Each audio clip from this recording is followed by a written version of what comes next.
Get your day started right. From our shack to yours, this is Coffee and Ham Radios. We are live in 5, 4, 3, 2, 1.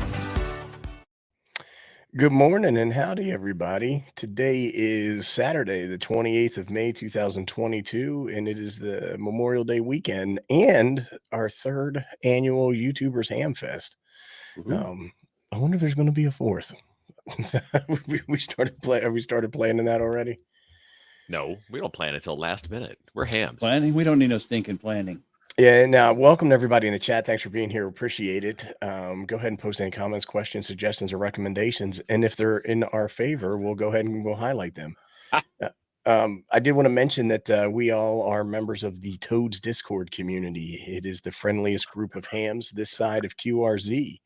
There is a link to that in the description below. So if you're feeling lonely, go ahead and join. And then at the top of the chat, you will see a link to the playlist of all 41 videos featured in this third annual YouTubers Hamfest. I think 41. I got everything. Was that it? Was everything on the checklist?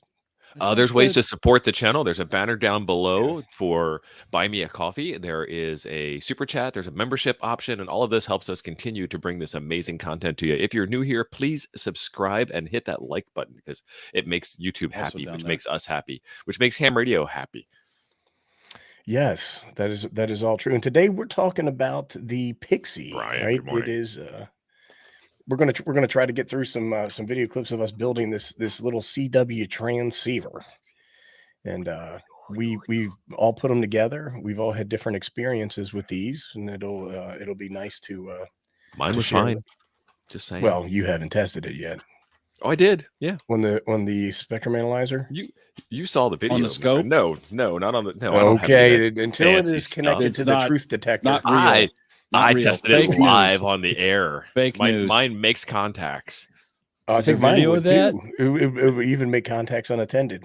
There is video of that. It will make contacts unattended, but it's a $15 radio. Put it in perspective, boys. Yes, click the buy me an oscilloscope. Steve is poor and needs an oscilloscope. Y'all click the buy me a scope button. I do. Hey there, Eric. How you doing? T-Ray, what's up, buddy? What's up? Good morning, T-Ray. Thanks again for everybody being here. We totally appreciate the support, Mr. Liberty Cave. So I think that what we were going to do is Jim was going to explain a little bit about the Pixie in the project overall. Is that the plan, or am I mistaken there? No, that's the plan. That's the plan. So just checking his notes. I have a little bit of notes, and we'll have some audio visual aids to share in a moment. But some aids. We'll have some ham aids. Some ham aids. He's sitting there checking his notes. I thought he was ready to go. I am ready to go. I've got cue cards here. This is a professional operation. I have a teleprompter over here. I have talking notes. Speaking points. Originated around. Okay. He's claiming 45. He's claiming it's allergies. I'm claiming. I was told by my foremost authority in the household, aka your wife, Mrs. Tio, Mrs. Tio, that it's allergies, and I won't go into details as to why it's not, because this is a grown-up show and we don't talk about such things. Well, there's medication for almost anything. Here we go with Don. I have a logic probe. Of course, there's no logic in this. It's all analog. Oh my Lord! So the Pixie's been around a long time. It started in '83. Wow. George Burt, 1883, 1983. You wasn't around in 1883, and nobody was hamming in 1883. I mean, like Guglielmo Marconi and Morse were jiggling wires at each other, but that's about it. So in 1983, oh Jesus! Yeah, I don't know. See what I got to deal with? This just never stops, even off. In 1983, come on, be professional, Jim. 1983, you were bragging about how professional you are. I know, but you two are like. Listen, I'm a ham professional. Who's on first? What? The original design was created in '83 by GM3 OXX George Burt, and he called it the Fox. The article was originally published in the summer edition of Sprat magazine, which is a ham magazine, I believe, in Great Britain. I wasn't really able Sprat. And do we have any of the blokes in the chat that know Sprat magazine? Yeah, I've got Jonathan. It's the publication of the GQRP Club, which is a British QRP radio club. Hey, speaking of blokes, there we go. Oh, he's a Scottish, right? Yeah, this is the bloke you want, Jonathan. All right. The official So- M0 call. So he published that original design, and what was cool was it has both the same device as the transmit and receiver mixer, which is what was so cool about it. And then of course there's been 100 variations of this design, this original design since 1983. And there's if you Google Pixie CW transceiver, there's probably 1 million links and pages of people who have taken the design and modified it a little bit here and there, better cases, changed out the values of some of the components to change the way it acts. The big thing about it is because when you key down, it acts as a power amp for the Colpitts oscillator, which is part of that circuit. And then when you let up on the key, it reverse biases one of the diodes, and it lets the LM386 chip that's in the design act as an audio amplifier, and that lets it work as a receive and a transmit device for such a simple circuit. Yeah, Typically in a circuit like that, they don't both do the same thing. Yeah, so instead of having separate RX and TX circuitry, it uses a combined circuit, which is supposedly the genius behind the miniature design. Now, Right. this one that we got is the Chinese rendition, right? So like when I was looking at schematics and all this stuff, that's actually how they refer to it, the Chinese rendition, maybe the edition, something like that. But 3 of these that were built are having the same problem. And so we're not going to share links to this kit right now. At least I think that's the plan. Yeah. So Other kits buy away, but not that one. yeah, there's literally a bazillion kits out there. Literally a bazillion. Mm-hmm. It does do something. It doesn't really radio, but the rules for QRP are a little different than they are for like a commercial 100-watt rig. And if you're just trying to practice soldering, then $15, Right. I mean, expect $15 of performance. And Yeah, I mean, you they're fine. You can even get these straight from China Right. for like $7 or $8, right? The problem was that we had to pay more for these because we wanted the chip, the crystal. We got the general crystal. So in order to do that, we had to buy a kit that had 2 crystals, the extra and the general, and it was 15. You can get these, like I said, for about $7 to $8 if you just get a single crystal. And most of the kits that I've seen, and in a lot of the articles that I read about the Pixie, was that most of them come with the extra crystal. The 7023 crystal is most common in all these kits, which is, I don't know why, but that's what the article said. So I read it on the internet, man. It's got to be true. Because an amateur extra who is licensed to use the 7023 frequency would know how to fix this. That's how they're saving themselves. So you fix yours and it doesn't prematurely Mine's- transmit or anything? Mine only prematurely transmits when I turn this dial too far. When I go all the way to 11, it does things that you do on 11 meters. I don't So- know. See what I did there? I mean, I got $11 worth or $8, however much this thing was. I got that much worth of soldering enjoyment out of it. Listening to some classic rock in the shop. Well, smell I of think that there's solder. there's fixes for this thing and workarounds. I mean, for me, I think this is going to be a little bit of a longer term project playing around Right. with kind of thing in the ham shack. I would like to get it to work, and Morning, Shane. the circuit is not super complicated. So even for those of us who are still trying to figure out what we're doing with electronics, it's a good place to start and really learn. And there's no toroids to wind. And it's a Amen. simple build, right? Like the thing is that when you take a look at the directions, the schematic and everything is relatively simple. There ain't no directions. Don't get these boys excited. It's Right. relatively simple. Actually, to tell you the truth, there's no toroids to wind, but they still made it impossible to deal with the inductors on here because they didn't give you any way to decode them. Well, I have the inductor meter. Right. Don is correct. He is. I look was at just that. ignoring Don until somebody I'll put get him on you the done. screen. I told him that last week he's going to have to come on here again.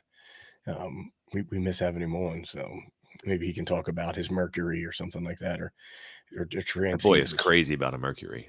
Well, Sure is. he also scored him a 101D this week too. Oh, did he? I saw that y'all were foaming at the mouth over them, in the chat. Yeah, it I was think FT8 he off a drove couple days to ago. HRO Actual somewhere there in the great state of Texas. He probably picked up stopped for a POTA on the way back. And if he poded with a 101D, then rock on, brother. All right. Be Well, awesome. I think we're going to get it started on the build piece. So we start our adventure with Jim giving us a little history that he did there. Thank you for the walk down memory lane. And then we have we had Chuck put together a quick video showing off what's in the box and the instructions. So let's go ahead and do that real quick. Okay, guys. So here is the Pixie, the way it comes in the box. Let me know how the audio is. The part number on the back there. Seems fine. Here's the instructions. That's what we're going to look at today, but I'm just going to go through all the parts here. Chuck's fingers Show you what's in the package. Good job. Okay. Open the box, Dave. That's probably as close as I can get. Crystals and inductors. These are jacks and Like standoffs. interface knobs. Okay, so step 1, open the box. And the variable. And Step this 2, is take the your junk out of the box. board and the case right here. So this is as big Wait, as that's this thing backwards. is. That is about a little over 2 inches by... So, Glenn, some of them were 2.8 pre-bed, by some of them were 2.8. not. It was weird. Yeah. Okay, so here is the instructions.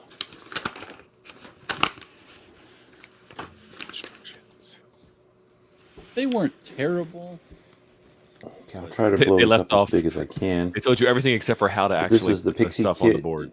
S-Pixie kit user manual for the 7.023 megahertz and 7.050 megahertz for 40 meter band. Goes through talking about the Pixie, about the volume. It has very small volume. I think they're talking about size, improvements that they have made. All right. When you guys get your kit, this will all be in there. And there's various places. There's something on the internet too that you can get it. You can get also. So here's your specs: power supply 9 to 13 volts. Don't go over 13.8. Actually 13.8. Greater than 500 milliamp battery. Antenna is a 50 ohm, 7 megahertz, SWR of 2.0 or less. Receive static current 20 milliamps. Transmission power 1.2 watts. Receives local oscillator frequency about 7.023 to 026. And the case is acrylic. And then down here there's a picture of all the parts, so you should check that out. On the back here, it shows your resistor and tells you how to read it. It shows you a bunch of pictures of where things go. Same thing on this side, and then it shows you the case here installed. Okay, and the second page of stuff here has all your resistors, capacitors, their what they are, how much they're, like a 10 ohm, 470 ohm. The capacitance, your picofarads over here. Just goes through your crystals. You should have 2 crystals in this kit. 2 watt. It just goes through a bunch of specs and LEDs. And then here's the diagram for this thing, guys. If you're better at looking at diagrams, I'll probably look at the pictures. In the back, they're showing you how to hook it up here to a dummy load, test it, I guess. Showing you how to set up your. See, this is using most common 8 ohm headset, and this is to set up your key and how to wire it, looks like. Down here they're showing you different antennas. That shows the Wyndham, or different ways to set it up. This one's a flat top, inverted V, sloper, and then down here it shows a 1-to-1, so that would be probably just a regular dipole there. Alright, and this would be for 40 meter. That's it, guys. Hopefully this will show up on the video. So when I was going through the parts in my box and soldering everything on and doing all that, there's a resistor in there that is gray.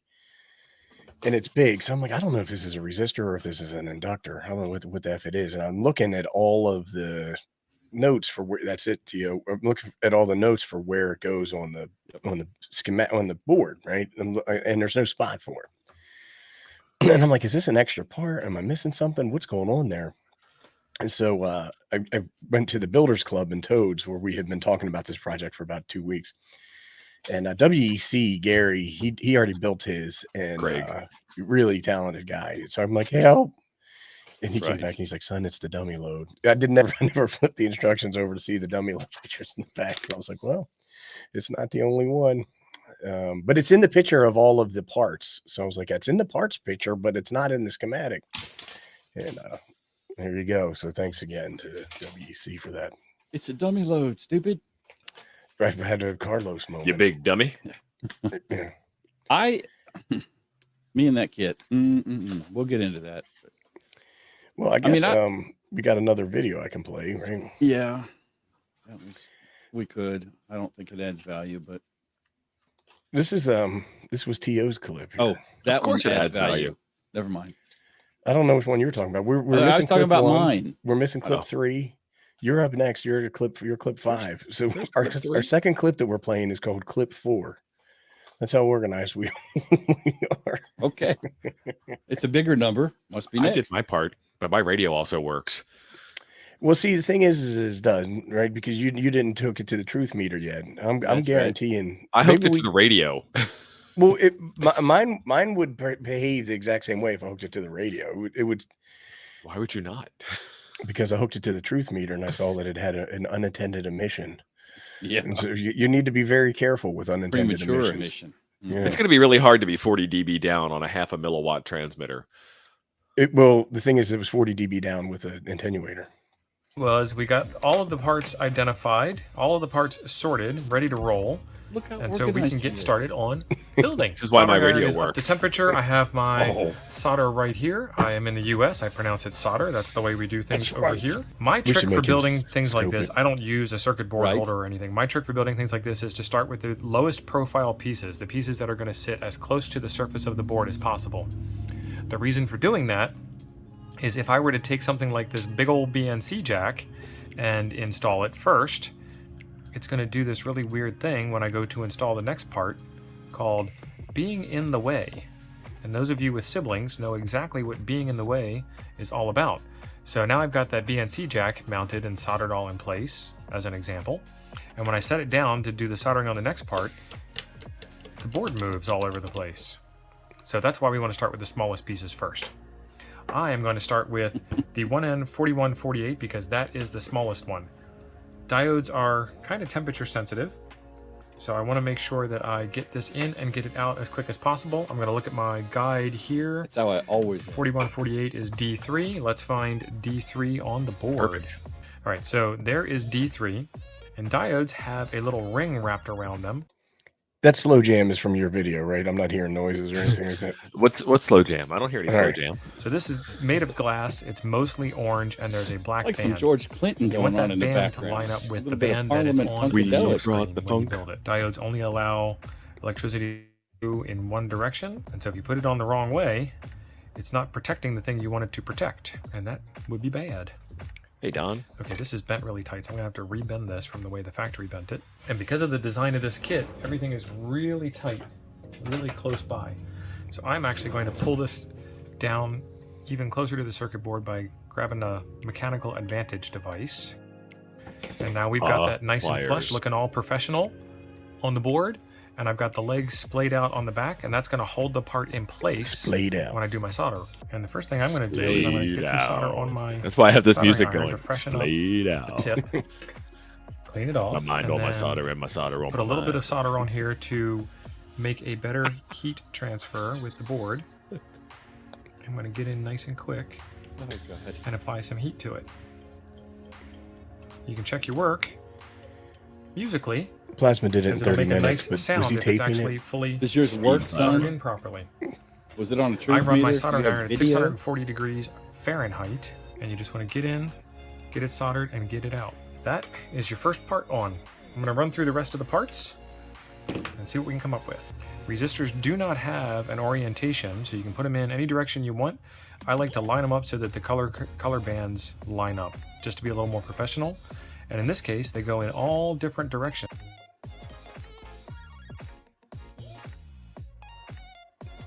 All right, I'm going to get through the rest of these resistors, and I will be right back. I mean, I feel like somebody should be puffing doing and soldering work, passing you're going to here want with this music. a good quality soldering iron and a good quality set of side cutters, flush cutters. These flush cutters are very sharp. They're designed for doing this kind of work, and don't take kindly to doing anything more industrial than this kind of work. Don't repair your couch. You will wear these out. So I have a couple of pairs of these. There will be links in the description for the side cutters, the flush cutters, for the soldering iron, and for the solder. I am using leaded solder. Leaded solder flows better for me, and I'd rather get the project done than fuss about the tiny little bit of fumes. I run a fume extractor, and it takes all of the fumes away from me, and I don't have to worry about it. All right, we've got all of the resistors done, and that leaves us with the next lowest thing is going to be the inductors.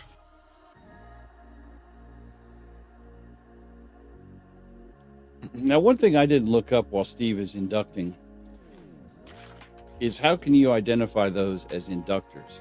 Because at first glance, they look so nothing exactly scary like about putting the inductors on. That's what they look like. Because they're L1, bigger and they're L2, usually green. L3. Okay, is All the set. color Yeah, a thing? color is Okay. how we do Capacitor it. land now. Okay. Let's put on these 104s.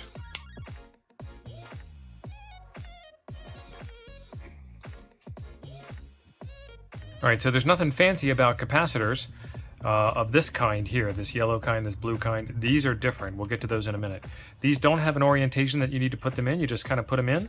And what I like to do, again, is I like to make sure that the numbers are on the same side. So when I pick the board up, if I look at it, I can see all of the capacitor numbers. It's just being neat. It doesn't really provide any other purpose other than that. And in this set here, you saw that I put them both in first on the top side, spread the legs, flipped it over, and did the soldering. There's no reason why you can't put every single one of these in. Batch it up however makes you comfortable. Okay, so there is... All about your comfort. Turn it right side up. There's all of the capacitors that we needed to put in place. Let's Gary do with the help there. the Great. triodes. We're going to do the 8050 first, which goes into Q2. He's not getting it. And for triodes, for transistors, let's see if I can find the footprint on the board. This white silk screen outline is called the footprint. Thank you, Don. So there's Q1 and there's Q2. Triodes, transistors have I don't a think so. flat side on Sweet. them and then a rounded side on them. And on the silk screen, you'll see a flat side and a not flat side. And that should be a big light bulb going off in your head as to why those are the way they are. And so what I do with these is I just kind of walk them from one side to the other until they fit in. But you can pre-bend these. I just do it like that. And then while I'm at it, let me do the other one, which is the 9018. And these part numbers mean something. So if you go online and you look up 9018 transistor and the word data sheet, you'll be able to find out what these different things here do.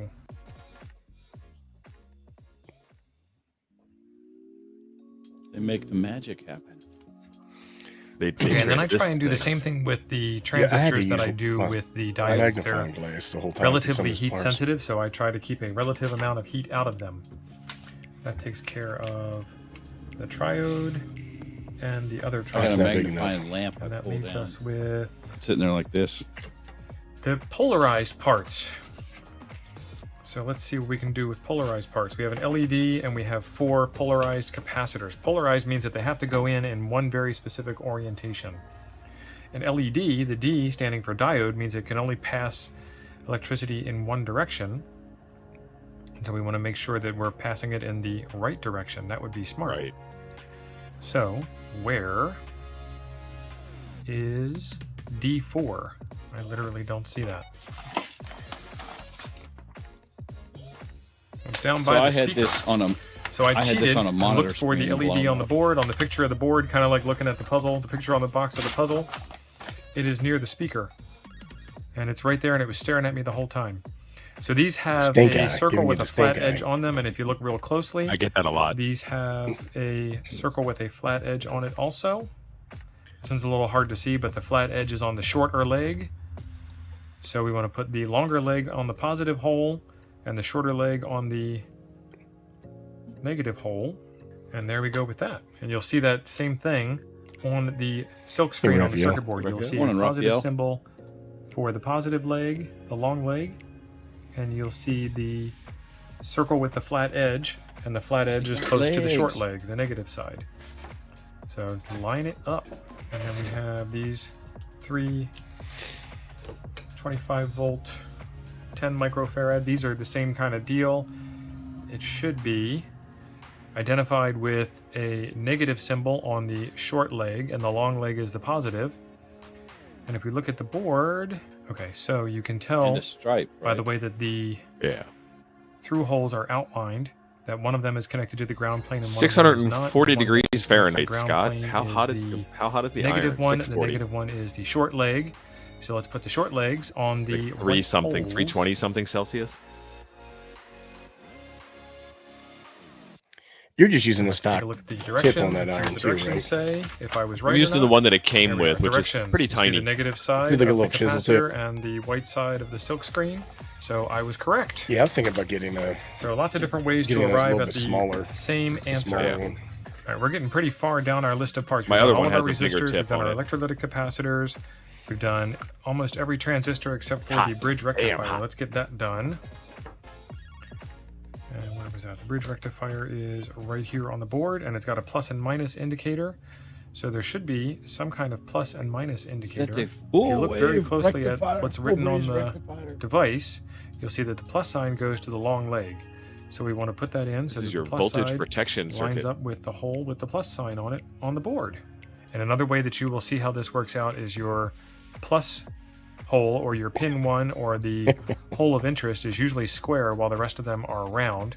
And this negative hole has the same thing, where you can see that this one has a circle of green around it because it's not connected to the ground plane, and this one has a couple of lines leading off of it to connect it to the ground Guys, I'll be plane. late to our 1 So p.m. make it show. negative. So now we've got I do all love of those parts taken care of. Larry. That's the entire left side. How you doing, Here Larry? we have the IC left, the LM386. Hey, Larry. Morning, Larry. ICs, integrated circuits. This one has a socket that we're going to put it into. There's a little notch on the socket, and if you look at the silk screen, So apparently I'm running you will hot. see 'cause I do it 350 that there is Celsius a notch on the silk screen. So the hotter you run, the It's quicker really you need to difficult be doing your understand and job. Follow, but we want to line the notches up with the notches. I kind of wonder if I have Straighten smoked these the pins diode out when a I little put this bit. board together. Plasma will probably tell you he might run at 800 degrees. I do some work at 800 And there are a lot of degrees. different ways to do this. This board is Just got to pretty be tight. fast. What some people will do is put a piece of masking tape over top of that, put a piece of cellophane tape over top of that. They make this stuff called glue tack. Blue tape. I is do magic. is I tack down one corner,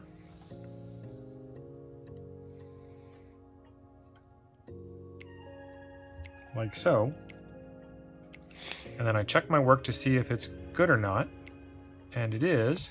But if it's not good, what you can do is you can apply some pressure with your finger and Yeah, LC, reflow that's that what I've solder, got. It's a Weller and station. then you'll hear it snap into place. This is a Hacko FX88 And then I just 888D. go about. Yeah, if you don't know Larry's channel, go check him out more at Ham solder Radio down. Live streams every day. Now that it's all Fantastic set. weather, solar We'll weather. do two Excellent corners. solar I do one. reports. Depends on how big the socket is, I guess. And then once you've got some other ones in, you come back and you redo that first pin that you put in place. And it's the same thing with the chip. There's a little hole that indicates P1. There's a little notch that indicates P1. So you line up the notches with the notches with the notches. Notches is how they get you. Make sure all of your pins are lined up Need properly those with the stinking socket. notches. There's When not you one put that's that in, going make sure you don't over bend a or leg. under. Have you seen And those then- What I'm saying. Push it into IC place. leg straighteners? Yep. Really? Probably not a bad little Okay, device. now we have crystals. And this is a 2 crystal kit.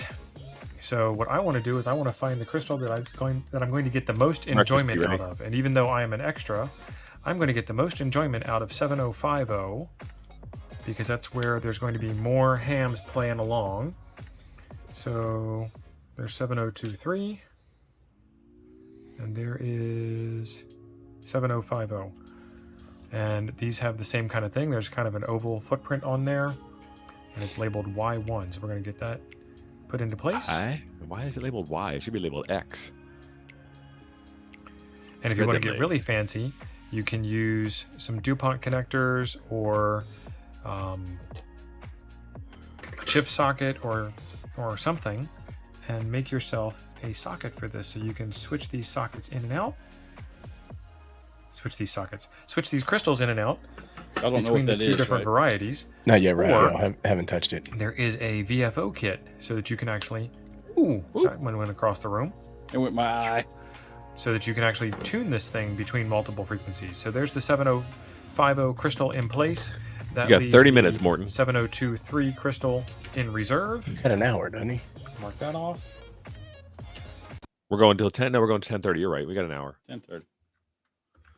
All It's set. like, oh damn, I miscalculated. Oh, I just did. My bad. Hour. 1 hour. Un hour. Un hora. We're frozen in the transition.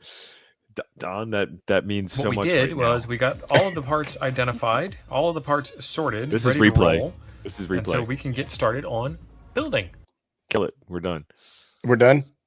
I believe All so. of Are those we? parts Steve, that taken is care of. so organized. All right, there we go. I'm very impressed. Yeah, well done. So there's a reason why I did that, and I left it out of the video. There'll be a director's cut of this on my channel after today's show. I'm almost colorblind. I'm not really colorblind. I've also got old man eyes, and those resistors are impossible for me to see. I can't read the color codes. The gold and the yellow and the brown all look the same. The silver and the gray and the white all screw it. Get out your multimeter, hook them up to your multimeter. It'll tell you resistance plus or minus some number. You know, it's going to be a 470 ohm resistor. It's going to read 440. Fine, it's the 470. Mark it on the piece of paper. Go on to the next one, and then you know you got all the right parts. You know where they are. You can grab them quick, and they're all identified because I can't read those color codes. Eli, the Iceman, is that right? Yeah. That whole thing, I did exactly the same thing. I didn't even fool with trying to read color codes. Although it was nice they had the chart in Greg it, is right? correct. Because I didn't have to go Google that because I never remember it. I just got out the meter and just laid them out in order. Yeah, that's exactly what I did. Is I just got out the meter and I took a look at them. Those things are so dang on small, man. They're like smaller than pre-cooked rice. I mean, they're just tiny, and I like orzo pasta, man. I could barely see the resistor, much less tell you what color bands were on the damn old thing. And that's with me using my helper. Morton, you are correct. There are only 8 colors in my palette. Right. The original, that come in the original Crayola box. Those are the only 8 colors I see. That sky is blue. It is not periwinkle. I don't care who you're talking about. Thank you, Larry. Right. All right. Well, I think next up we have James, and he did some of the other parts, right? He said I wanted to show my parts on the video too. Always so got to one up me. I want to wave my big parts around on camera. That's right. So here is Jim with his bigger parts. And I did it backwards. Okay, so we're going to get our piece of the Pixie done here. And get the large components installed. And you can look at the board really here, and you can see that everything is marked pretty well where it goes. Just for illustration purposes of this show. Here. So it's like a cooking show, goes man. right here. These are identical pieces, so it doesn't matter which one goes where. They're the same thing. It's a TRS connector. This is going to be our speaker. Goes in there. There's our radio crystal. Goes there. Over here on this end of the board is our BNC antenna connection right there. And then here should be our power jack. It doesn't, does it say 12 volts? Yeah, there it does. 9 to 12 volts. So the power jack goes right there. And we have all of our little parts in here. Exactly right, always. We'll put our knob back. We'll use it later after we've got the case on. Right now we're going to do the early prep part. Pizza. And what I like to do when I'm soldering a board like this with through-hole components, I like to get them in place and then just give a slight bend to the components. Or as Theo says, a splay. At this stage, it's not really a big deal one way or the other because it's easy enough to hold it. And you could do them one at a time if you wanted to. It gets to be a pain later turning the board over solder holder to try and solder it because you'll have I think it'd take you to the moon and back. holding the board off center. So I just I like to jump in here on the backside and I grab something like a little dowel or whatever. and just Dowel. give a press Give me a dowel on to a there. couple of those pins to make This sure is that from I'm Mr. holding Toroyd? everything flush. Really, And then Toroyd? before I solder it, so you can see that is What are we doing? Oh, out of focus. You can see that rascal is. I think I flush got a with the filter board. turned on And that before camera. I put gotta the go solder look to at this that. thing, That I'm going to looks make sure that weird. he's still flush Soft. to the board. Cinematic. So let's put our other key in.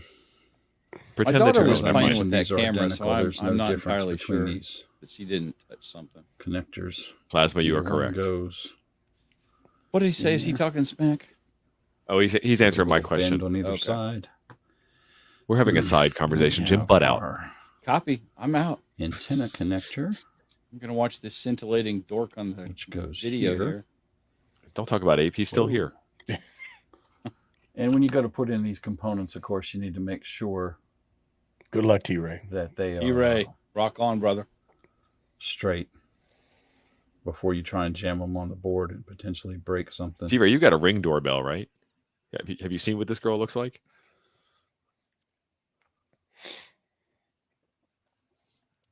Thank you, Shane. Shane, good morning. I didn't even see him slip up on in here. I think that's his second comment.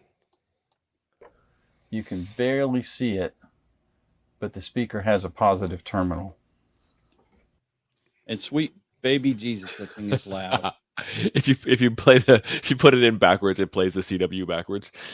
Yeah. So it's always buzzing. What is that? A piezo? Is that what they call it? Yeah. A piezo? He's Yeah, you call CQ, and instead of saying alert, it says go away. go away. So we have all Go our away. parts in, and everything is correctly in place with these large pieces. So now what I'm going to do is turn this over, and we're going to get to soldering.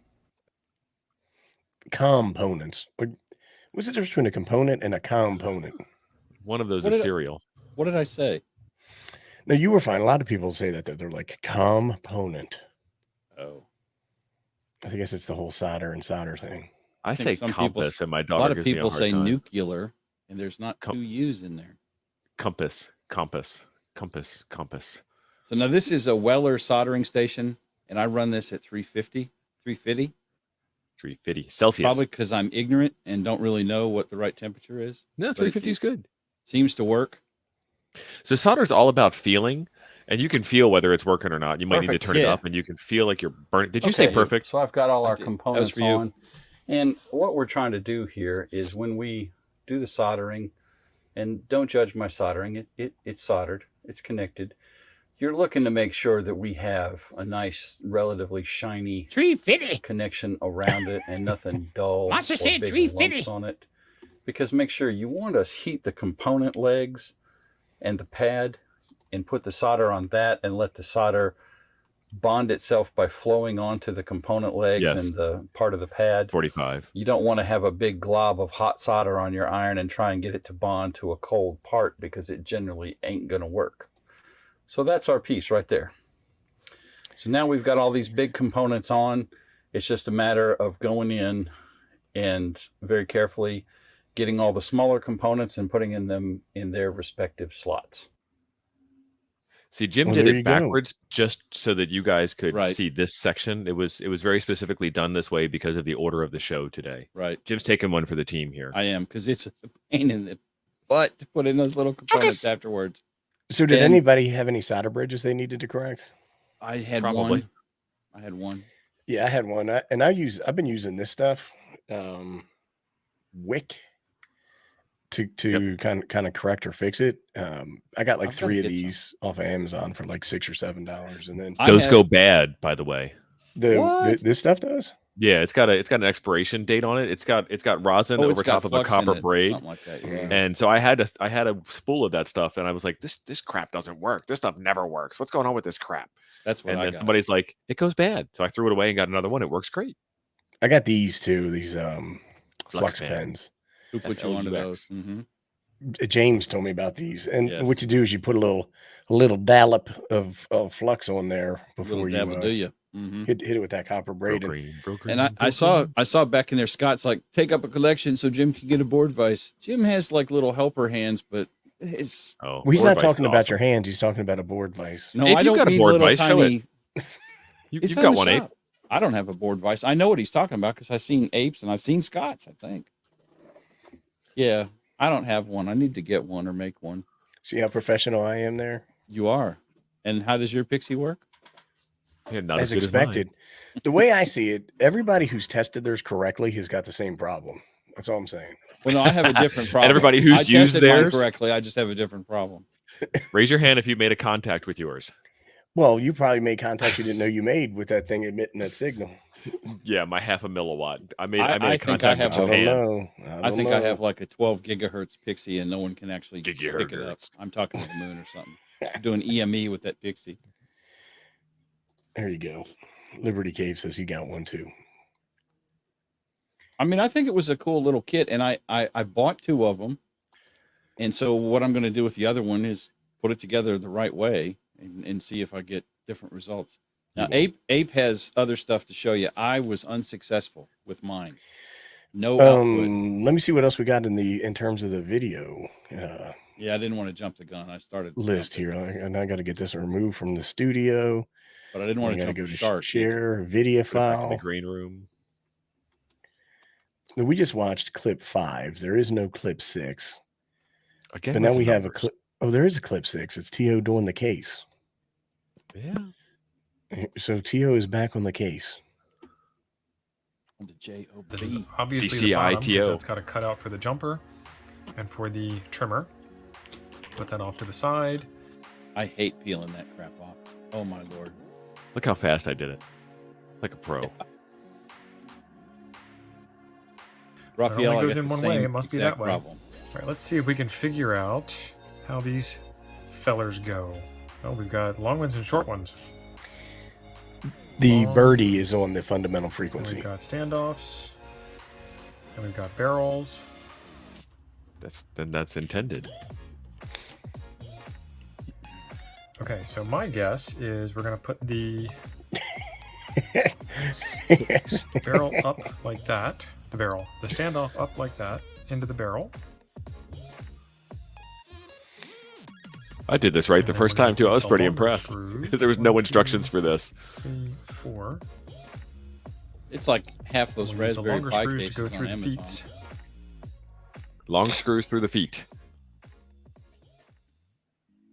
I did not put the case on mine yet because I feel that Well, there's that's a pretty lot neat. of diagnostics And coming, then next we'll put the sides Yeah, on. same. and it seemed Girl, same. like an extraneous step at this point. There we go. Looks like we got it done. Perfect. Perfect. That's pretty neat. I like that. Damn sexy. Pretty slick. That's it. All right, let me go ahead and remove that from the stream.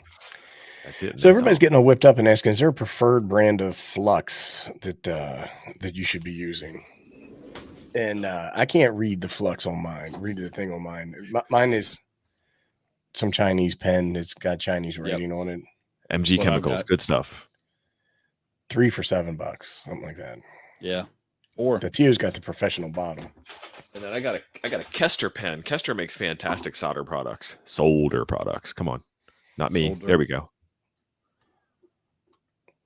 But there you go. And then somewhere around here, I got a little like it's a little tin of tip cleaner for cleaning your tip, and I believe that's what it is too. I got a couple things, and one of them is like a little tin of some kind of. It looks like a rock-like material, but you rub your soldering iron tip through it, and it melts it and shines it up or something. I don't know. Tip tinner. Tip tinner. Conditioner. Yeah. Jim, that's actually paraphernalia. You gonna get caught. Mhm. All right. Well, let's see what else we got here. Go back to the share. I'm going to go back to the video file. Tip tinner. And we just watched the case, which is clip 6, and now clip 7. So here's what this is the video. I'm going to talk a little bit about this. That tipped us off that there's something might be going on with these kits. Chuck was recording, and he said that his was putting out a carrier all the time, regardless if he was keying up or not. And we promptly made fun of Chuck. We called him names. And then you built yours, and it did the same. Right. And then we had somebody else build one, and it did the exact same thing. So we don't know if we're onto something or what's going on here, but this would be Chuck.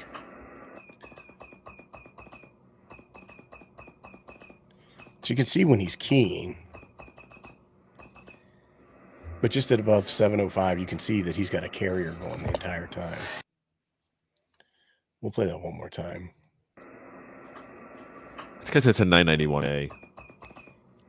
It could be, but also if you look at that, his signal is very broad-banded, right?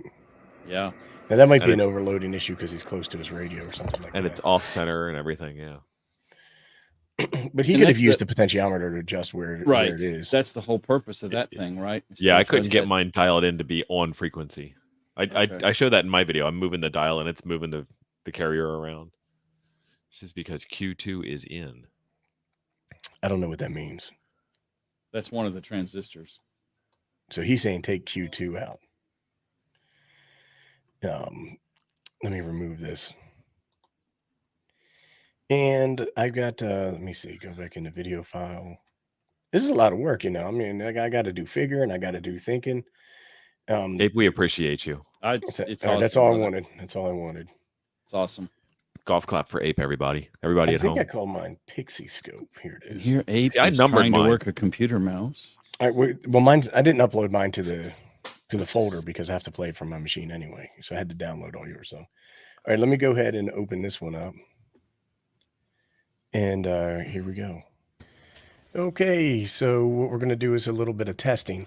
In order to test this, you typically would feed this into an antenna or a dummy load, something along those lines. A dummy load is like an antenna that doesn't work. It just absorbs your signal as opposed to broadcasting it. And so we're going to use this MFJ. It is the MFJ 261 dummy load. So I just connect this to this coax, or this BNC connector, I should call that. And now our dummy load is connected. The next thing we're going to need to do is hook up a Morse code key or CW key. This is a paddle key. This only works with a straight key, so only one side of this is going to work. And then we just use this cable to go ahead and connect all these parts. And so far, everything's pretty simple. And we want to make sure that each one of these is labeled. This was key and this is phones. So we're going to go ahead and we're going to do that. The next thing we need to do is we connect a power source. And so I'm just going to go ahead and plug this in. Hey, that's the 705 I didn't have cord. to make this power adapter. It's the one I use for my 705. And thankfully, it just fits. And then for power source, we're going to use a Bio-NO. I used a Miati on mine. So let me go ahead and connect that. And hopefully I've done all this correctly. So once this happens, we can go ahead and we can test. And then you can see we are getting audio out of the buzzer. And this LED light is coming on. Got the same pitch my wife uses when she's mad at me. Is we want to test this. We're going to test it with an oscilloscope. So I just can't hear it. So we're going to disconnect the dummy load and we're going to feed a BNC cable from here into a port on my oscilloscope. So let me go ahead and get a picture of that. It's a goofy camera angle. And then we're going to come back with the scope set up. We knew. Man, I had to go. As a camera, Were you sweating? Be able to see the controls on the oscilloscope. And that tone is off. And here you can see the Pixie connected to the Rigel MSO 5074 in all of its glory. The antenna output for the Pixie is going into channel 1 of the oscilloscope. Square wave. Okay, so here is the Rigel scope, and we're connected up. Now what I want to do is I want to go ahead and I want to connect the Pixie to the Rigel. And when this happens, you can see that I can see stuff. So there's a couple of different things I want to do. I want to be able to figure out what exactly I'm looking at. So red and black. When I throw a counter on there, I am seeing a signal at 7 megahertz, 7.0508, and I can adjust the potentiometer. And as I do that, you can see that we go from 0501 all the way up to 0514, and that is you can adjust the frequency just a little bit to ensure that if you are transmitting, you're not transmitting directly on the top of the person that you're receiving. Some people want to do that, some people don't want to do that. I'm not an expert on CW, so I'm not going to go ahead and explain the differences. So let me go ahead and put up a couple of other things real quick. Okay, so what we've just done is we've added our voltage RMS, and so we want to be able to take a look squared at that as we do this. So that's pretty low. It's around 250 millivolts that we're getting out of there. That is, again, I think that might be a little bit of a problem. So let me go ahead and just kind of clean this up just a little bit more. And then you can see the wave that is generated by the Pixie, and it's not the cleanest wave. So let's go ahead and key up and see what happens. $15 going to get you. So when I key up, I get these giant, what appear to be 500 millivolts. Square waves, but they're not. So let me go ahead and key up. You can see when I key up, the counter still stays consistent. And let me just go ahead and auto set these. So that is the key up frequency. And when I let go, this is what I have. So when I let go, you can see the RMS voltage is somewhere around 350, 375 to 400. It's bouncing around over there. And then when I key up, it is, we're looking at 5.8, 5.7 volts. So I am getting a nominal amount of voltage out through the antenna port. It's there, and we can read it. Now, whether that's going to make an effective transmission compared to when we key, see you, Gordon. That's a different story. Later, Gordon. So what I want to do now is I want to take a look at these signals. We're going to do that on the spectrum analyzer. So let me go ahead and get the spectrum analyzer set up, and we'll see what we're dealing with. All right, folks, this is going to look and sound a little bit different. We are over at the other workbench where I keep the spectrum analyzer. This is what they do. So we just fired up the spectrum analyzer, and the first thing we want to do is we want to adjust our span. So right now we're set at a start frequency of 0 hertz, and we're going to change this to 5 megahertz. Weird monkey thumbs. And then we are going to go to a stop Hit me up in frequency Discord, buddy. I'll make you a deal. 9 Skeeter's, he's got one. Get it before he. That gets us a little bit more of a close-up zoom. Stop telling me to get it. We're looking This clown is at. going The to buy it setup is eventually. very similar to what we did with the oscilloscope, with one exception. Here, we have a 40 dB attenuator, which means it's going to reduce the strength of any signal coming out of the Pixie by 40 dB. Very We also professional have looking lab 20 setup you dB got of there. attenuation inside of the scope. So technically, we're at 60 dB down. All right, what I'm going to do now is I'm going to go ahead and I'm going to power the Pixie.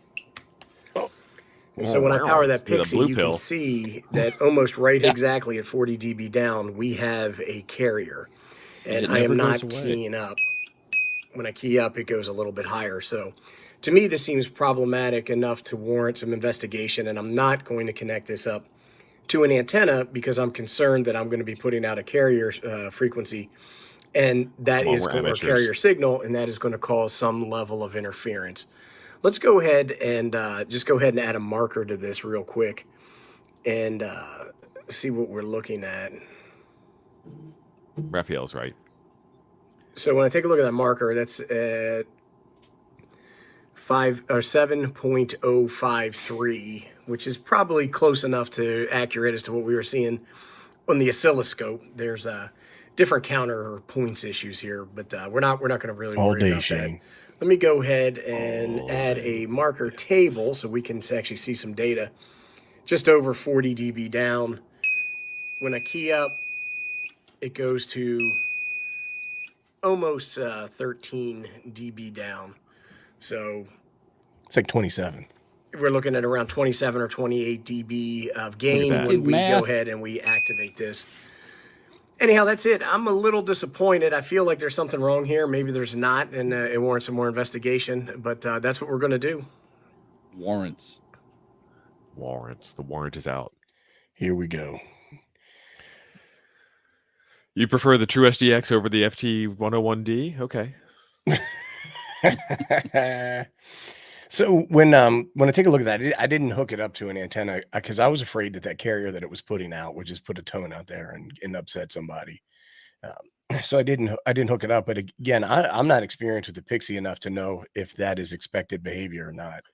Well, this is what I was saying, where QRP kit rigs are judged differently. So if you had your 7300 on that same signal spectrum analyzer, it would be that kind of carrier being put out. And then you would be, like 100 over as opposed to, So only 27 up when I key it. I'm saying that your scaling is probably so precise. And also, even on key up, that thing is putting out, I mean, such a tiny amount of power. On receive, it's even smaller. It's like, I'll eat a pizza, but I will not look at a pizza under a microscope. Well, if taking a look at other radios connected to the scope and to the SA, I've never seen one put a signal out like that when it's not being keyed up. On a kit? I mean, on a kit like this? On a Well, this is the kit. only CW kit that I've got, but I've hooked up the G90, the 7300, the 705. None of them have ever done that. Right. The other thing I wanted to, dang, I lost my train of thought there. I wanted to mention is that we talked about it earlier with this kit. It shares its RX and TX circuitry. None of my other radios do. So I didn't know if this was a byproduct of that. And one of the things I immediately started to think is that I was getting some sort of oscillation in here from power supply, right? But I'm using a Bioenno, which is a pretty clean power supply. It's not using any mains power that's coming in. So I didn't necessarily think that was an issue. And the other thing is I could see the same thing on my tiny SA, which is battery powered and not hooked up to mains power. So there was no interference from any other power source in any of the testing that I did. Here we go. Oh. Looks like Theo and I are both hitting the display. Birds so of think a of that. Yeah. So I don't know. I mean, I've definitely enjoyed it, and it was a fun kit to build. I'm really happy that I did. I actually have another one in a box. There's a lot of mods that you can do, and our buddy Peter, VK, I can't remember. 3YE. Yeah, 3YE. Peter Parker. That guy's awesome, and he's got videos where he mods the heck out of these. He actually added a VFO to it that you can get you a little bandwidth up and down either side. He's that guy. He's great. One thing I want to do is I would like to put in a socket or something for that crystal. Yep. So if you want to change the crystal, you don't have to desolder it and mess around with all that. And I did swap out the chip, the LM386 chip. I bought some LM386s from Mauser. You got legitimate. I bought a bunch of knockoff LM386s. And that made, I mean, it's an audio amp chip. It did make 384 3/4. But my audio amplification was fabulous. There was 0.0 RF coming out of mine. Absolutely nothing. Yeah, but even when you keyed up, you got nothing out of it. I got a pulse. Oh, that's right. You did get a pulse. I got a pulse, and not your pulse. The pulse out of the Pixie. Yeah, that was it. Looks like people are ordering a Pixie dummy load kit from Rocket City. I have that. Yeah, I built $20, $15. Yep, it's cheap. Rocket City is up in Huntsville, and they sell. They have a end-fed half-wave kit, I think. Nice. That I used for a long time out in the shop, until I got a Cartena. Just saying. I just want to mention we have the playlist for the YouTubers Hamfest pinned to the top of the chat. So that way you can check out and see what's coming up next. I don't know. Who's after us? Let me take a look. While you're doing that, I think I'm going to queue up the next video. We have one more video, and it's a TO. Oh, it's a Ham Radio 2.0 with Yaesu radios. I guess he's got Johnny Kruk coming on, right? Johnny. Hi-yo. Let me go to my downloads. And here we go. TO making contacts. There we go. So everybody sit back, relax, and enjoy the show. So I did the dummy load with the banana plug adapter, the binding post adapter, and I've got my power cable here. Let's turn this thing around so it connects. And here we go. First time, first try. Got the LED came on a little bit. And then went right back off. It blinks on and off. Okay. You got the bling knob. I'm not hearing anything. Either bandwidth and channels. Key.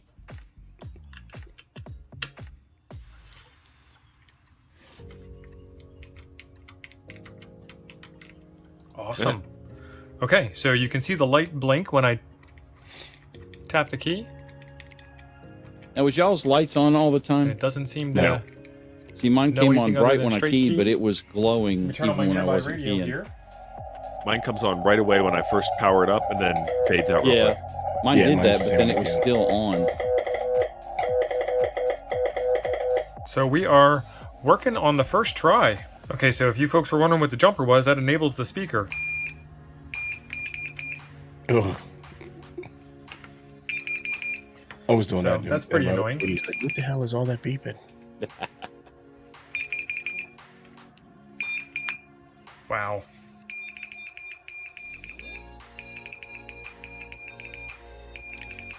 He is sending subscribe to the Smoking Ape channel. Watch FVP Labs for oscilloscope videos. Watch TO if you want to see kits that work. Oh, Apparently, that was just ugly. Without testing. This is testing right here. Excellent. My my wonderful straight key skills. Well, my Let's see if we got audio picked up on beeps. It just doesn't put any beacon. RF. And the answer is no. That could be any number of reasons why. I'm not getting enough power out of this thing to register on my power meter, and I'm not getting heard anywhere. And that could Greg, be that's awesome. A, something Yeah, I wrong see with that. the output. B, my horrible straight key CW skills. C, the ridiculously long length of coax that I'm running. That's the wrong kind of coax. This is RG316. So there's a bunch of line losses there. And then the length on that is almost 200 feet to get to the antenna. So lots of different things. I can actually hear this and see it on the waterfall on my 7300. Which he's not shared with anyone, so we don't really We'll know. get there. We'll take a look at that. Patience. Okay. See? Shut up, Jim.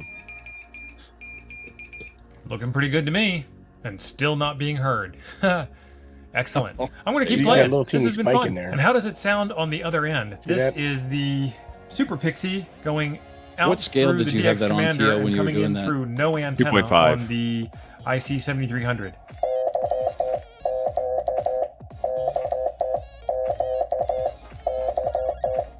It just sounds horrible because it's off Sick. frequency. Yeah. So you can see that center line under the 5. and Okay, you so can what see does the that big frequency knob off. do on the top of this thing? I'm going to key down and turn the knob.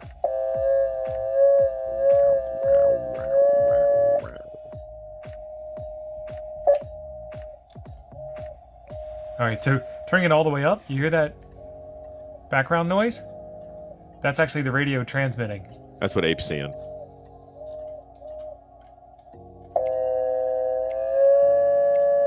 If I move the 7300 down to 705.8, well, up to 705.8, then you would hear it And it's with actually, the normal I just sound. noticed this, off Yeah, because when frequency. you're adjusting that potentiometer, you're just drifting the frequency, which is why Right. you get the variance in sound.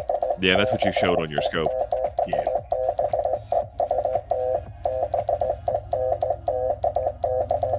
Well, Gary just said you suck, Tio. Look at that. His name's still Greg, by the way. I'm sorry, Greg. but I'm agreeing. Switch I'm this here. over to I'm hearing that break-in ripple mode, in and there. let's go back over to the Pixie and see what the Pixie sounds like. All right, so now we are all reset for listening, and what I found was, it's if I put it in all the way, it's silent. This is a mono speaker, so this is a And I thought the tip radio ring was jack. dead, so I backed it out of here a hair, and I heard noise.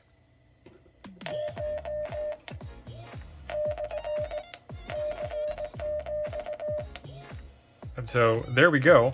I am transmitting from my 7300 through the DX Exactly. Commander into this radio here and out of this speaker for you.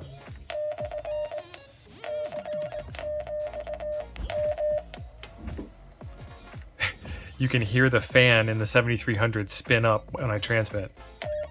Very sensitive receiver. I mean, I can hear it. I don't know if it's coming through the video camera microphone here. So let's try and do something here.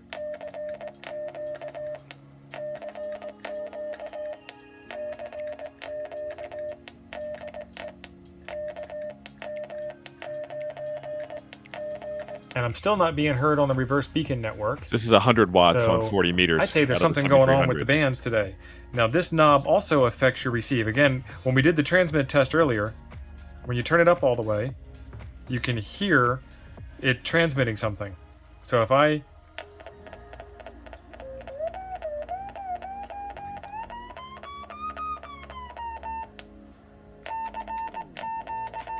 That sounds better. Getting closer I to can being hear on myself frequency. locally, but I can't hear myself out in the world. and I am putting some power out because I'm receiving it on the other radio. So all signs point to success, and then band conditions are your friend. It looks like this internal speaker only works on transmit.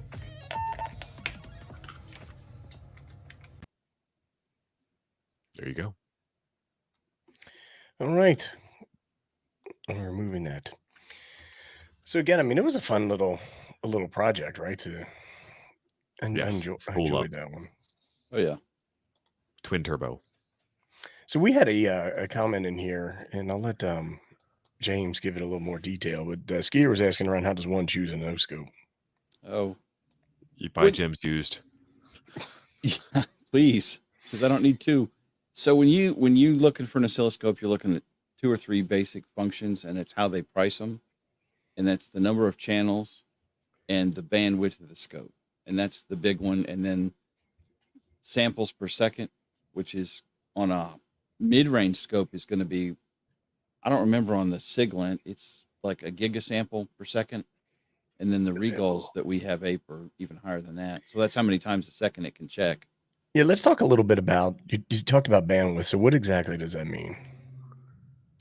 Well, at the simple end, it's how fast you can sweep the signal to get results.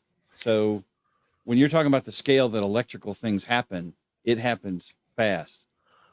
The easiest way to understand it as a radio guy is if you want to put a HF signal into it.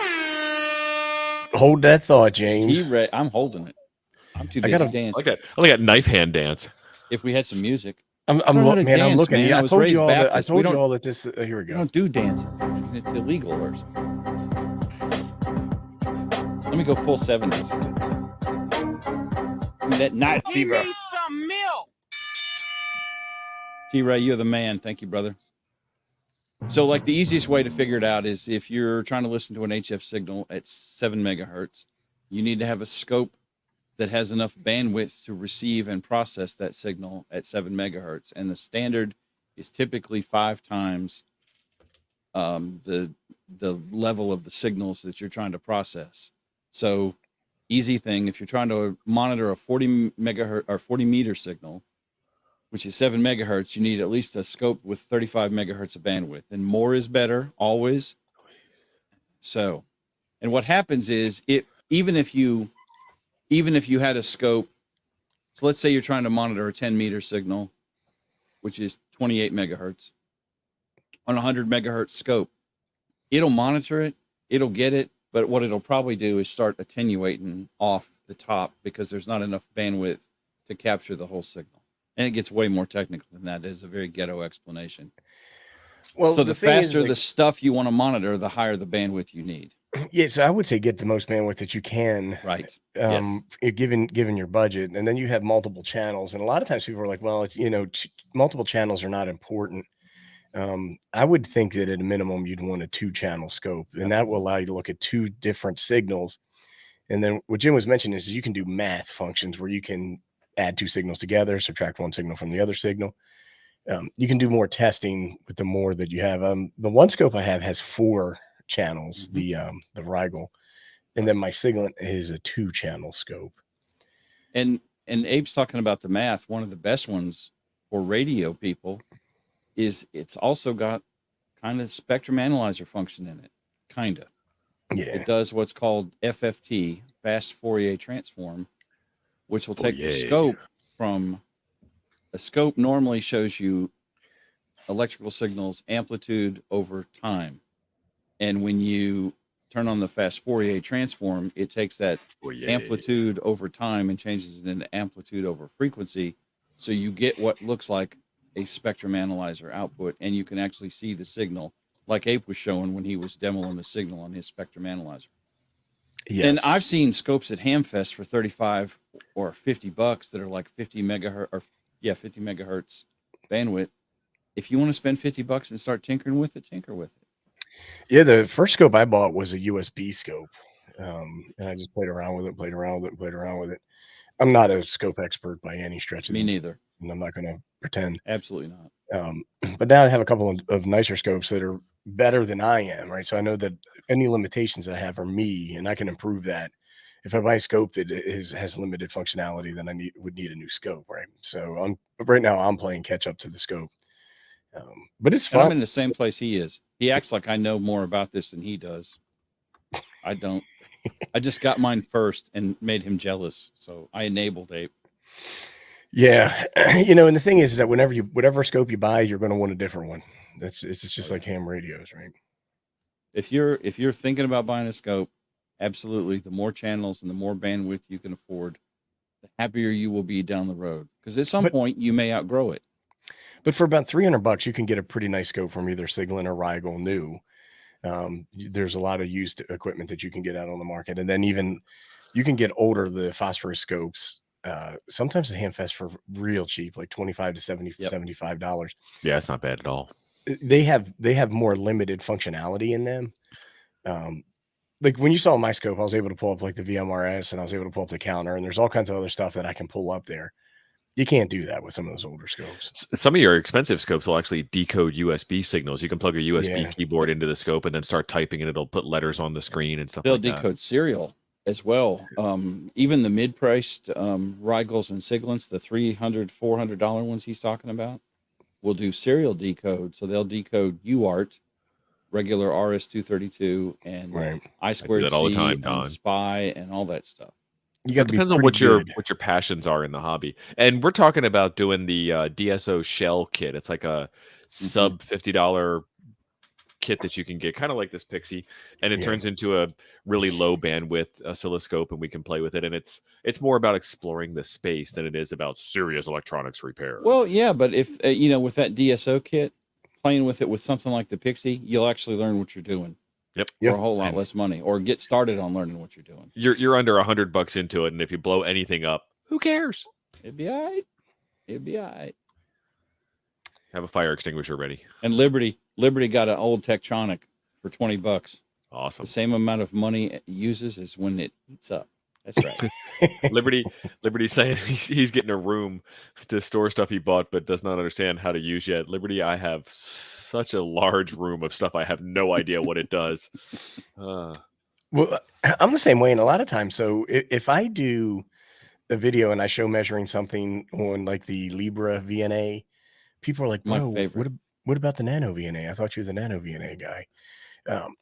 And it's not that I don't like the Nano VNA. I love the Nano VNA. It's just I'm trying to show something from a different perspective. But at the same time, I'd like to show stuff on the Nano VNA because it's a $75 tool that a lot of people have, and they want to know how to use that. It's the same thing with like here's my Tiny SA.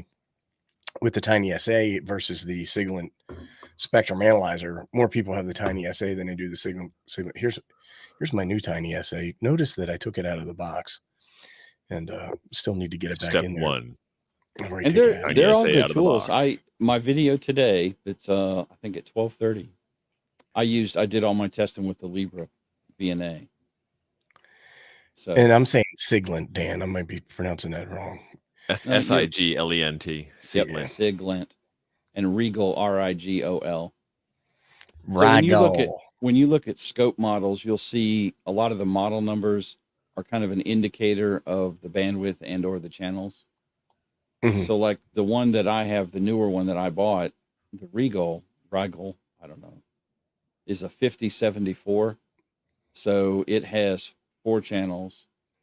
And I guess 50 means it goes up to, I don't know, 500 megahertz, or because it originally was 70 megahertz. I don't know how they got that model number. But the Siglent that I have is, what is that, a 2202? So it's a 2-channel, 200 megahertz bandwidth scope. Look at this. Paul was gifted a Tektronix 2213A. Hey, it's one you didn't have, brother. That's right. That's awesome. Well, all right. Well, what else we got? What else we got here, boys? Now, you guys have videos coming up too, right? I do. So I have the full build video recorded and ready to schedule for the Pixie build that I'm gonna release. So you'll be able to see all the cussing and swearing and all the stuff that goes along with getting it. I got most of it, but I just didn't want to release it because it's a failure. Well, depends failure. on how Failure was the only option, and it was failure. Well, I guess mine turned out better than I thought it did. Apparently. It's a moral Several story. of them in the chat was like, dude, that rocks. Yeah, like I said, I don't know much about them, but I think that we're going to be doing more of these kit builds. So if everybody likes them, and you know of a kit that you want to see these built, go ahead and link us up or something like that. But these are fun ways for us to learn, right? As a community to put these together, show what we went through, the testing, and then actual demo use, like Tio did with the contact. It's a fun thing. I think it's a good thing. So. Skeeter's asking about digital channels.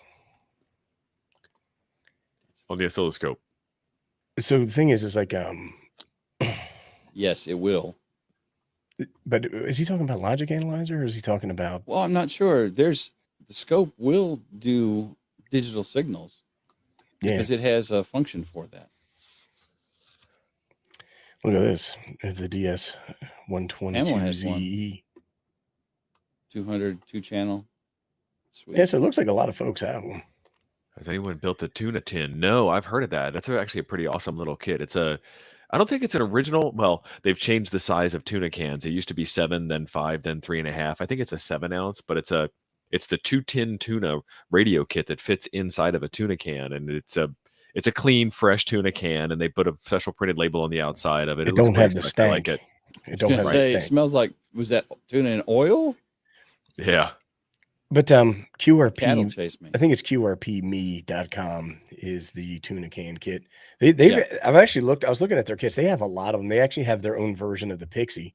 It's like $70 though, but it's supposed to be pretty nice. Well, that's what I was saying. To get Adam on here to talk about Pixies. There is no shortage of Pixie kits available on the interwebs. They are all over the place. Adam has a thumb-sized Pixie kit that he built out of SMD components. Oh my Lord. There's a kit called the 49er CW kit. And I think we all ordered those? No, but I've got one. Did you put it together, Tio? Yeah, hang on a second. Oh, he actually put it together? That MF. Oh, I actually have my 49er. I ordered one the other day when we were talking in Discord.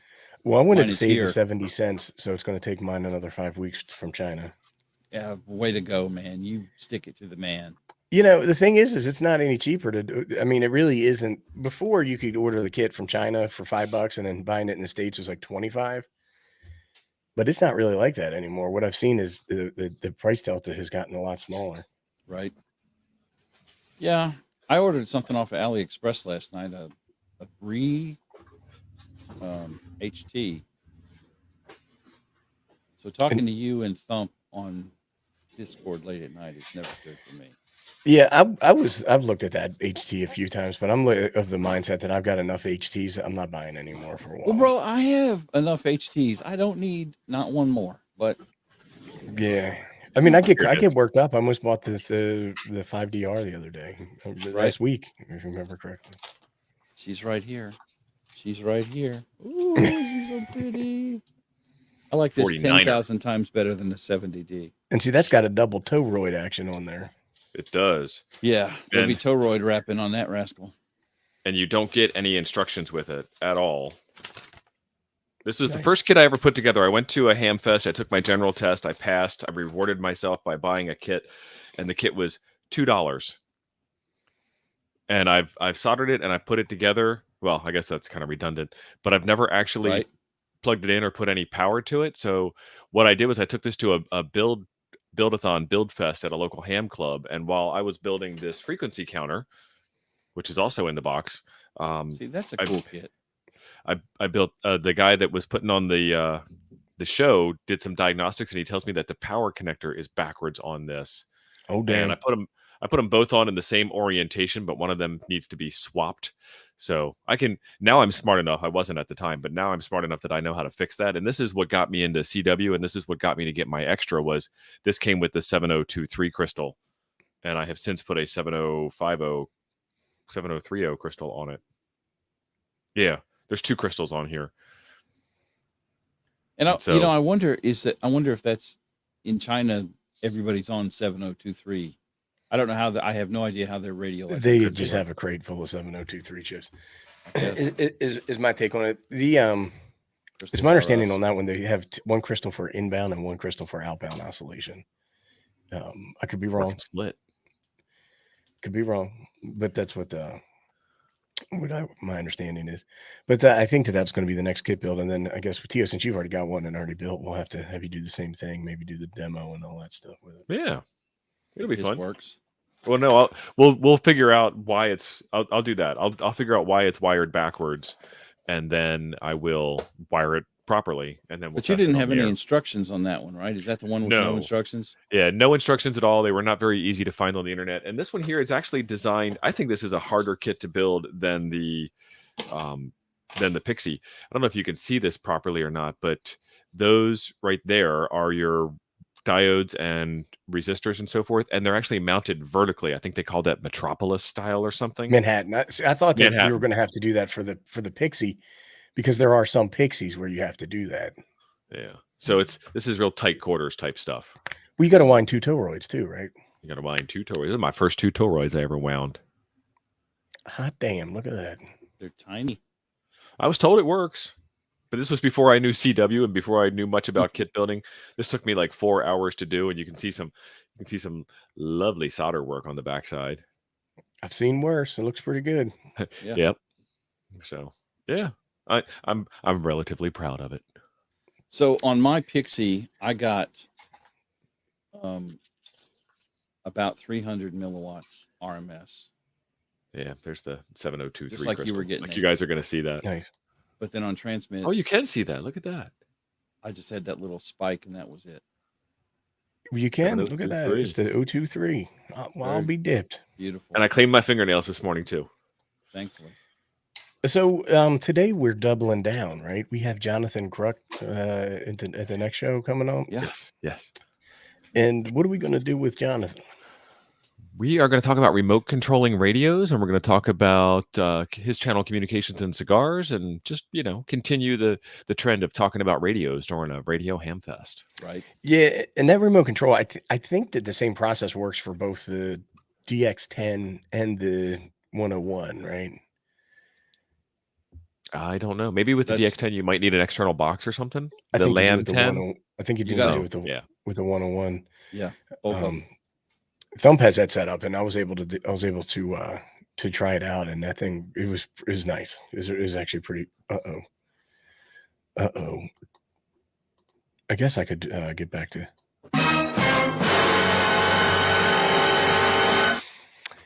Don is saying it does not.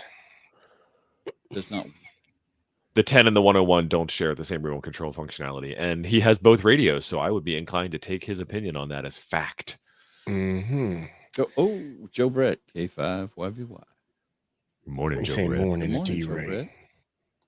This is K5YVY. And then tomorrow morning, we're starting things off with a recap, State of the Union address. Is that what you boys are doing? Yep. And then right after that is Wayne from Elecraft doing some apparently new product information. Wayne's World, party on.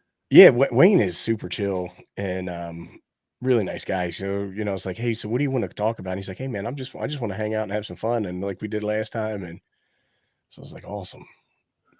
But I do want to ask him some questions about his antenna. I think it's the A2. Is that what they're calling this thing? The AX2 is the new one with the replaceable toroids. Yeah. And that's an interesting concept that they have there. I want to talk a little bit about that. And I want to talk a little bit about the KUX4, what's going on with that. And when he was on last time, we talked a lot about supply chain and some of the challenges that they were having there. And I wanted to get his thoughts on that as well. So that should be a really, really good show. Supply chain's a big issue. They were talking about it at the Hamvention. We're having trouble with it with our antenna kits. I've got another kit that I'm working on. And I had some supply chain issues just getting parts on this. Right? So it's tough. And we were all comparing notes. What's the longest delay you've heard? I mean, I'm here in November, but people were talking about 2023. So, well, what's crazy is that the wire that we like to use for the antenna kits that we do. Yeah. When we went to order it, they're like 7 weeks. I'm like, what? And then a week later, they'll put another version up I can get in 2 days. And then next time we go to order it, it's another 7 weeks. So we actually have like wire in the air still, and we have all the kits ready. It's just weird. We had a lot of supply chain hardware issues at my office. We had to order new network gear. 9 months. 9 months. Oh, Don is redacting his prior statement. There we go. I it's knew using it. the LAN 10. Don't talk bad about the ape. And that Liberty LAN start 10, heating the tar. Start heating tar and feather. That's time. right. And that LAN 10 also works with the FTDM 400, doesn't it? Isn't that how you get it on Wires X or something? I don't know. No, that is the HRI device. That's a different dingus. That's a different dingus. Too many dingai. And the HRI device has its own Ethernet jack in it. I'm almost positive. I'm still surprised that the FTDM 400 is like still the current reigning champion of APRS. Yeah. I mean, it's. I think a lot of it has to do with the screen, right? Screen is the sauce, baby. For old man eyes, being able to read that thing in a moving vehicle, without having to. Well, you're eating a cold cut. Well, you're eating a cold cut, drinking a sweet tea, and doing Taco Bell burrito while I'm driving down the road at 87 miles an hour. That's right. Doing an 85 and a 55. Yeah, that's right. Eat that screen. Tim Stat, that is exactly what I did. I had to get new firewalls and new switches. The freaking switches took 9 months to show up. I better order some toner. That is the worst when you need to print something and you got no toner. I got to buy a new printer. My printer spontaneously goes off. What kind of ham are you, man? What do you mean? You're not rolling deep in toner. You don't have like a 4-year supply of toner going on. I don't. I never print anything out. It's always my wife needs stuff printed out. I didn't print out a lot of stuff until I started shipping these Cartenas. They print labels every day and all that. I'm gonna send you a bill for toner, brother. Right, the toner's not cheap. You can handwrite. I'll send you a pack of Bics. It's the barcode that gets you. Yeah. What videos do you guys have coming up? That's exactly where I was going. So tomorrow, see, I'm doing right after I got a 9-to-1 antenna build, which should be pretty nice. And then Tio, you're doing a Yoda video, is that right? I am. Yeah, we're talking with some kids that went to the camp, some Utes that went to the camp last year to drum up some business for the camp this year. And it was an awesome event. It's a week-long event. It cost $100 per kid. The rest of it is handled by donations from some pretty important sponsors. And nice. They do quite a lot of things. ICOM shows up, brings a lot of gear. They brought 10 705s last year and a bunch of, I want to say ID51s, but maybe that's the wrong. It might be the knockdown version. And then they built antennas. They did contests. They did HF work. They had a couple of ham shacks. It's at the Voice of America Museum. So there's lots of stuff to see and do there. And it's just an entire week's worth of ham-related activities and also some downtime. And Neil, if you've seen Neil, he has the inside tip on all of the local food fare in the area, and he caters the whole thing with amazing food too. So awesome. Good times. Now Chuck's not here to talk, but his video he's dropping tomorrow is the next Artemis. It's not the Artemis. The next Cartena. The Mercury. Yeah, it's the Mercury that we're putting out. It is a linked dipole, and he does the prototype build tomorrow. So a Mercury. That should be a pretty good one. I've seen the video already, so I don't want to act too coy, but it was pretty good. Well, and then build me a Mercury and cruise it up and down the band. Right. He doesn't want to point out his industry connections with Chuck. James, then you have a video coming out, right? Very exciting stuff. Yeah, in a couple hours. Coax switches, the good, the bad, and the ugly. Now Don is always in here stirring up the pot, and I tell you, you can't see what's in the stew if you don't stir the pot, right? So it's a good thing, but I do like how Don stirs the pot in both directions, though. No, it doesn't work. Yes, it does work. Don is vendor agnostic about his crap stirring. That's right. But he's the one that started in with the switches, right? Isn't he the one that? He's one of them. There's going to be some. I'm going to get some flaming hate mail off of this video probably, but. The truth meter was out, so you can say what you want either way. So that should be a fun video. But we're winding up, so I think that everybody wants to head on over to Ham Radio 2.0 and see his conversation with Mr. Croc, right? Yes. I'm going to go fire up the grill, so I'm going to say thanks, everybody. Appreciate it. Had a great time today. It's much appreciated, and I'm hitting end broadcast now.